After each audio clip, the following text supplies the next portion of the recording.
Bonjour à toi derrière ton écran, je suis ravi de te retrouver pour cette nouvelle vidéo. Et là j'ai décidé de te parler de la phase d'errance. Alors qu'est-ce que j'appelle la phase d'errance? En fait c'est une phase ou plusieurs phases dans notre vie, des périodes dans le temps, ça peut être plusieurs journées, plusieurs semaines, plusieurs mois et peut-être même jusqu'à plusieurs années, où en fait on est un peu paumé. On est entre deux eaux, entre deux désirs différents, où justement on n'a aucun désir, on a une perte de motivation, on est un peu fade, on ne sait pas trop quoi faire, un peu mou. Vous voyez ces périodes un peu longues, un peu chiantes, un peu difficiles. C'est ce que j'appelle la phase d'errance. Et donc cette phase d'errance, cette phase de difficulté, cette phase où on ne sait pas trop quoi faire de ces journées, c'est un peu le terreau de notre créativité, de notre inspiration. C'est ces moments de doute, c'est ces moments où on va être obligé en fait de réfléchir, on va être obligé de s'introspecter, d'essayer de comprendre ce qui se passe pour avancer en fait réellement vers la vie qu'on souhaite avoir. Et en fait le grand drame, en tout cas ce que je trouve un grand drame avec cette phase d'errance, c'est que souvent vu qu'elle apporte du doute, elle apporte un peu un manque de sens, un peu on sait pas trop comment aller, on va chercher à se remplir autrement. On n'arrive pas à se remplir soi-même, mais c'est pas grave en fait sur le moment, mais au final, on n'aime pas trop, l'être humain il n'aime pas trop le vide à l'intérieur et c'est ce qui crée plein d'addictions, c'est qu'on va chercher à combler ce vide par des comportements extérieurs, par la nourriture, par la clope, par l'alcool, par les drogues, par les jeux, par le sexe, par tout ce que vous voulez. On va chercher vraiment à remplir cette phase d'errance, à mettre quelque chose, en fait à faire quelque chose tout simplement, et c'est ce qui peut créer des comportements addictifs par la suite.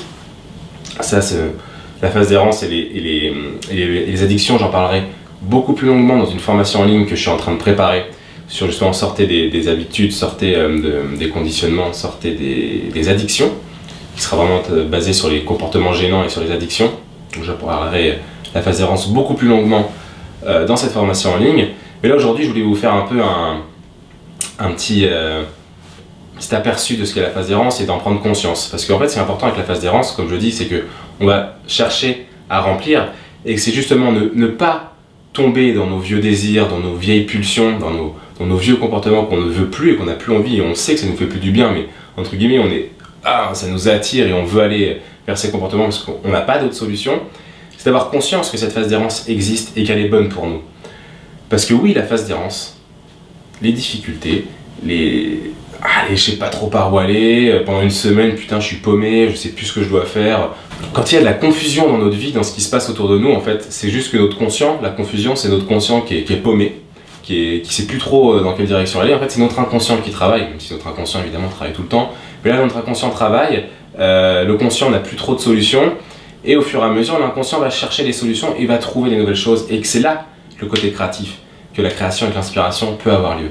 Mais si on ne fait pas confiance à notre phase d'errance, aussi longue qu'elle puisse être, des fois c'est une journée, 2-3 jours, des fois c'est beaucoup plus long, et surtout quand on a vécu des moments d'addiction, des moments difficiles, des ruptures, etc.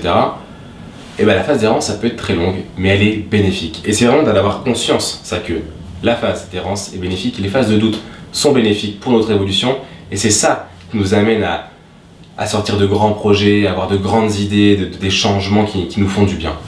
Donc vraiment, c'est le cœur de mon message aujourd'hui de cette vidéo. Prends conscience que la phase d'errance, que des phases de doute, des phases de confusion dans ta vie, dans tes objectifs, c'est normal et c'est bénéfique pour laisser place à de la création, à de l'inspiration.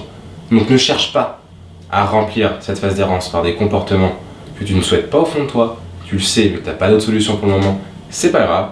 Vaut mieux rester une journée à pas savoir quoi faire, à s'emmerder, à être un peu irritable, à être chiant, c'est pas grave. Ça sera un peu pénible pour toi sur le moment, ça sera peut-être pénible pour d'autres personnes sur le moment si t'es irritable, si t'es chiant, ça arrive, c'est normal. Mais garde le cap en ayant conscience que la phase d'errance, elle est bénéfique. Je te remercie de m'avoir écouté et je te dis à très bientôt.